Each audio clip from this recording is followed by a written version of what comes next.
4,800원, 1,300원, 30만 5천원, 28만 7천원, 3천원, 1,500원, 15,000원, 8,800원, 676만원, 2,300만원.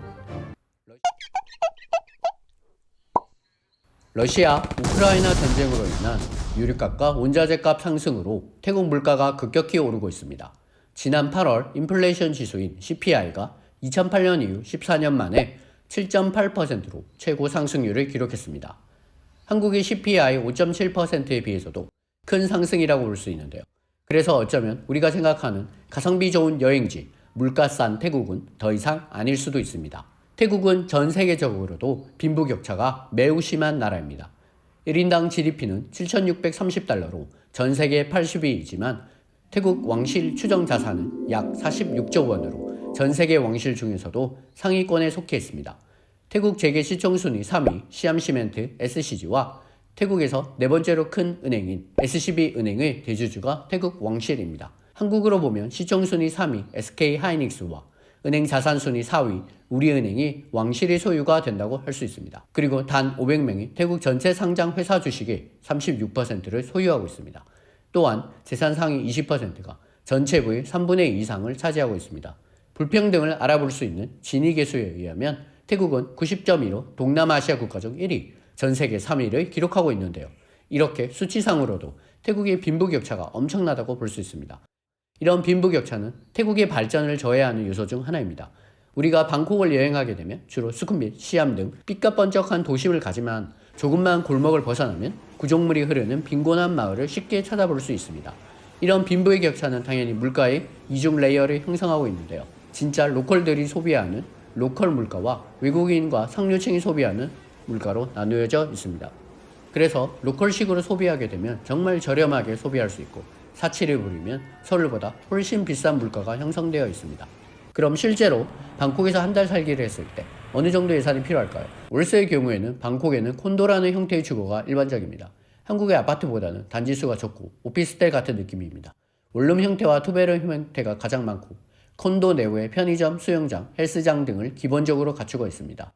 1년 이상의 장기로 계약할 경우 5에서 60만 원 정도로도 구할 수 있지만 한 달 단기의 경우에는 방을 임대하기 어렵습니다. 그래서 대부분 에어비앤비 등을 통해서 한 달을 예약하면 약 100에서 150만 정도의 비용이 듭니다. 직접 요리를 할 수도 있지만 방콕 콘도들은 취사시설이 안 되어 있는 경우가 많습니다. 방콕 사람들이 대부분 음식을 사서 먹기 때문인데요. 현지 식당에서 식사를 하시면 국수, 닭가슴살 덮밥 같은 경우는 2,000원 정도로 먹을 수 있습니다. 하지만 한식당에서 배달을 할 경우 단품에도 약 8,000원에서 만원 정도 합니다. 여기에 물, 과일, 간식, 커피 등을 더하면 하루에 보통 3에서 4만원 정도는 듭니다. 관광객들은 대부분 택시, 그랩 혹은 지하철을 이용합니다. 방콕은 택시가 저렴한데 지하철은 한국과 비슷합니다. 하지만 BTS와 MRT 사이에서 한국처럼 환승은 되지 않습니다. 일반적으로 방콕 시내를 열심히 돌아다니면 한 달에 교통비로 약 10만원 정도를 사용하게 됩니다. 방콕까지 가서 집에만 계속 방콕할 수 있을 수는 없겠죠. 후아인 혹은 치앙마이, 푸켓 등으로 여행을 다녀올 수 있습니다. 마사지를 받는다던가 클럽 등을 다니며 나이트 라이프를 즐길 수도 있습니다. 그리고 터미널 21, 시암 등에서 쇼핑을 할 수도 있는데요. 이 금액은 사실 사람마다 너무나 천차만별이기 때문에 기준을 세우기가 힘듭니다. 본인의 여행 스타일에 맞게 평균 금액을 책정하시면 됩니다. 참고로 마사지의 경우 1시간에 약 12,000원, 카오사는 맥주 한 병은 약 4,000원, 파타야의 괜찮은 호텔은 1박에 약 10만원 정도입니다. 왕복 비행기는 대한항공을 타느냐 저가 항공을 타느냐 따라서 차이가 많이 납니다. 그리고 시기에 따른 기름값에 대해서도 영향을 많이 받는데요. 대한항공의 경우 일반적으로 60에서 100만원, 저가 항공의 경우 30에서 60만원 정도입니다. 모든 금액을 더해보면 약 300만원 정도의 고정비용에 플러스 알파로 관광비용, 유흥비, 쇼핑비 등이 들어갑니다. 최소한 약 3,400원 든다고 할 수 있는데요. 한 달을 사는 비용이기 때문에 적다면 적고 많다면 많습니다. 개인적으로 방콕 한 달 살이는 강추합니다. 정말 많은 놀거리와 다양한 문화가 있어 지루하지 않은 시간이 되실 것입니다. 인생의 바쁜 한 부분을 방콕의 한 달로 여유롭게 채워보는 것은 어떨까요? 감사합니다.